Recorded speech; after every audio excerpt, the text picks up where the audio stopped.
nderuar kolegë dhe përfaqësues të medias, sot më datën 5 gusht 2026, Këshilli Mbikëqyrës i Bankës së Shqipërisë mori në shqyrtim dhe miratoi raportin tremujor të politikës monetare. Megjithëse ambienti i huaj mbetet sfidues, të dhënat e reja të marrën në analizë sugjerojnë se ekonomia shqiptare ka vijuar të ruaj një trend pozitiv zhvillimi edhe në tremujorin e dytë të vitit. Vëllimi i aktivitetit ekonomik ka vijuar të rritet me ritme të krahasueshme, ndonse disi më të ulta se ato të tremujorit të parë. Inflacioni i çmimeve të konsumit erdhi në rritje si pasojë e efekteve direkte dhe indirekte të rritjes së çmimeve të naftës në tregjet e huaja, si dhe kërkesës së qëndrueshme për mallra dhe shërbime. Megjithatë, niveli i inflacionit mbetet i kontrolluar dhe pranë objektivit të Bankës së Shqipërisë. Këto zhvillime ishin në linjë me pritjet tona. Ndër të tjera, këto zhvillime pasqyrojnë edhe efektin e politikës monetare të kujdesshme të ndjekur nga Banka e Shqipërisë. Kjo politikë ka mundësuar kontrollin e pritjeve për inflacionin, funksionimin e qetë të tregjeve financiare, si dhe ka kontribuar në gjenerimin e kushteve monetare të përshtatshme për rritjen e qëndrueshme dhe afatgjatë të vendit. Përditësimi i parashikimeve për të ardhmen sugjeron se ekonomia shqiptare do të vijojë të qëndrojë në një trajektore pozitive të rritjes ekonomike dhe pranë potencialit. Po ashtu inflacioni parashikohet të qëndrojë pranë, por mbi objektiv në periudhën afar të shkurtër dhe të zbresë gradualisht drejt objektivit në periudhën afatmesme. Në këto rrethana, goditja e ofertës nga tregjet ndërkombëtare pritet të ketë efekte kalimtare në ekonominë e vendit dhe në vijim lejoni t'ju ofroj një pasqyrë më të detajuar të opinionit tonë mbi zhvillimet ekonomike dhe financiare, si dhe të detajoj vendimin e politikës monetare të ditës sotme dhe arsyet që e motivuan. Inflacioni i çmimeve të konsumit shënoi një nivel mesatar prej 3% në tremujorin e dytë të vitit, duke ardhur në rritje nga vlera e tremujorit paraardhës.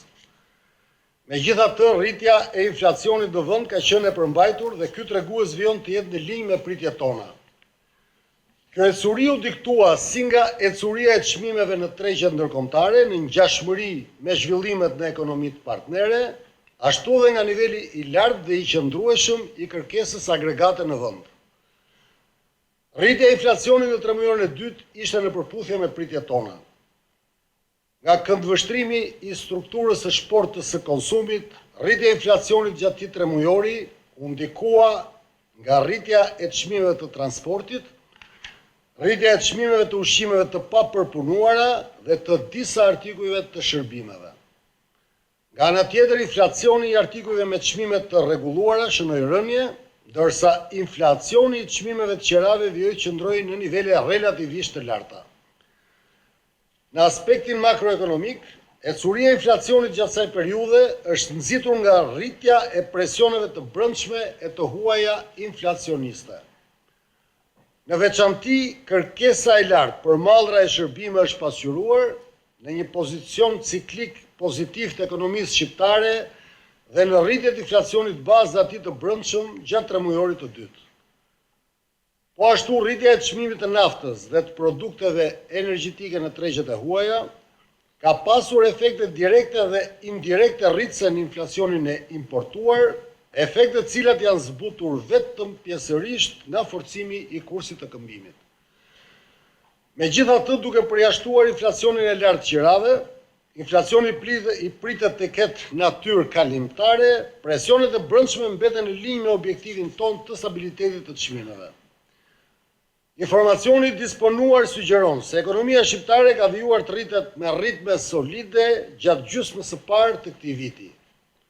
Paralelisht me të, borxhi publik dhe ai huaj kanë ardhur në rënje, bilancet financiare të bizneseve dhe të familjeve janë likuide, sektori bankar paraqitet solid dhe rezistent ndaj goditjeve dhe ndërkohë që tregjet financiare shfaqen të qeta.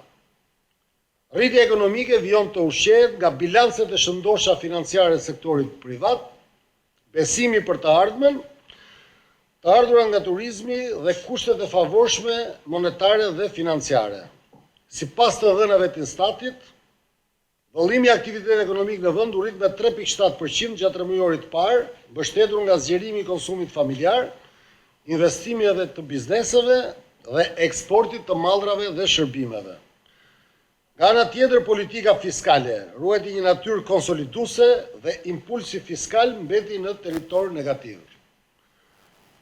Të dhënat indirekte të tremujorit të dytë sugjerojnë se ritmi i rritjes ekonomike ka qëndruar në nivele solide dhe disi më të ulta se ato të tremujorit paraardhës. Kjo tablo pasqyron ndër të tjera dhe kontributin pozitiv të politikës sonë të kujdesshme monetare.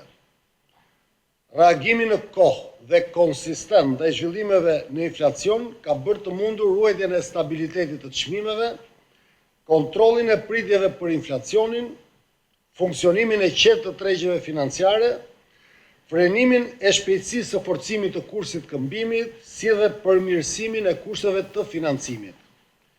Tregjet financiare vijojnë karakterizohen nga likuiditet i bollshëm, norma të ulta interesi, si dhe një përqasje pozitive ndaj kreditimit.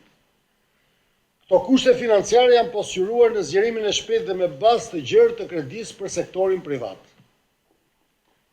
Portofoli i kredisë shënoi një rritje vjetore prej 14% gjatë tremujorit të dytë, duke vijuar të ruaj orientimin e tij drejt financimit të projekteve të investimit të bizneseve dhe blerjes së banesave nga familjet. Kjo ecuri sugjeron se kredia bankare ka vijuar të mbështesë zgjerimin e konsumit dhe të investimeve të sektorit privat, duke dhënë në këtë mënyrë një kontribut pozitiv në rritjen ekonomike. Gjithashtu, kreditimi i sektorit privat po shfaq një orientim të rritur drejt lekut dhe vijon të ketë tregues të mirë cilësie, sikundër duket nga rënja e vazhdueshme e raportit të kredisë me probleme. Përditësimi i parashikimeve të skenarit bazë sugjeron se ekonomia shqiptare do të vijojë të qëndrojë në një trajektore pozitive zhvillimi edhe në të ardhmen. Vëllimi i aktivitetit ekonomik do të vazhdojë të zgjerohet gjatë periudhës në vijim. Rritja ekonomike do të ushqehet nga bilancet likuide të sektorit privat, ambienti i favorshëm financiar dhe pritjet për të ardhmen, si dhe do të pasqyrohet në rritje të konsumit e të investimeve, si dhe të punësimit dhe të pagave në vend. Megjithatë, ritmi i rritjes ekonomike pritet të vijë në ngadalësim të lehtë gjatë 2 viteve të ardhshme, duke krijuar premisa për një balancim më të mirë të kërkesës me ofertën në agregate. Paralelisht me të, inflacioni i çmimeve të konsumit pritet të qëndrojë lehtësisht mbi objektivin në afatin e shkurtër dhe të kthehet gradualisht drejt objektivit gjatë tremujorëve në vijim. Parashikimi i një niveli inflacioni mbi objektivin në afat shkurtër mbështetet nga pritjet tona për vijimin e efekteve indirekte të goditjes së ofertës në tregjet ndërkombëtare, si edhe për një nivel relativisht të lartë të inflacionit të qerave në këtë horizont kohor. Nga ana tjetër, parashikimi për reduktimin gradual të inflacionit drejt objektivit në afatmesëm faktorizon pritjet tona për një ecuri të balancuar të kërkesës me ofertën agregate, për një rritje të kontrolluar të kostove të prodhimit, si dhe pritjet e ankoruara të bizneseve dhe të tregjeve financiare. Gjithashtu, skenari bazë bazohet në supozimin e një normalizimi të shpejtë të presioneve të ofertës në tregjet ndërkombëtare, si dhe të ruajtjes së kahut konsolidues të politikës fiskale për vitet në vijim. Megjithatë, konflikti ushtarak dhe tensionet gjeopolitike në lindjen e mesme mbeten një burim rreziku dhe pasigurie mbi ekonominë botërore dhe gjithashtu mbi ekonominë shqiptare. Ndikimi i këtij konflikti në tregjet ndërkombëtare e mban balancën e rreziqeve të zhvendosur në kahun e sipërm për inflacionin dhe në kahun e poshtëm për rritjen ekonomike në afatmesëm. Bazuar në sa më sipër, Këshilli Mbikëqyrës i Bankës së Shqipërisë në mbledhjen e sotme vendosi të mbajë të pandryshuar normën bazë të interesit në nivelin e 2.5%.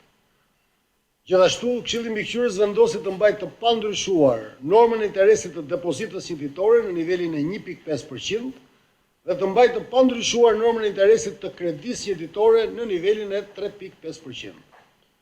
Qendri Mbikëqyrës i Bankës së Shqipërisë gjykoi se qëndrimi aktual i politikës monetare mbetet i përshtatshëm për momentin. Ky qëndrim mundson përmbushjen e parashikimeve të skenarit bazë, duke i afruar ekonomisë shqiptare kushte të përshtatshme monetare për kthimin e inflacionit në objektiv. Gjithashtu ai adreson pasigurinë mbi ecurinë e ekonomisë dhe të inflacionit në të ardhmen, si dhe efektin frenues të inflacion të kahut konsolidues të politikës fiskale dhe të forcimit të kursit këmbimit. Qendri Mbikëqyrës thekson se reagimi i politikës monetare do të vijë të orientohet në çdo rast drejt respektimit të objektivit të stabilitetit të çmimeve. Në këtë kontekst ai vëren se një inflacion mbi objektiv i zgjatur në kohë ose i shkëputur ndjeshëm prej tij, rrezikon të shndrohet në presione inflacioniste të qëndrueshme dhe afatgjata. Në këtë kuadër, Këshilli i Mbikëqyrës do të monitorojë me kujdes dhe në vazhdimsi situatën.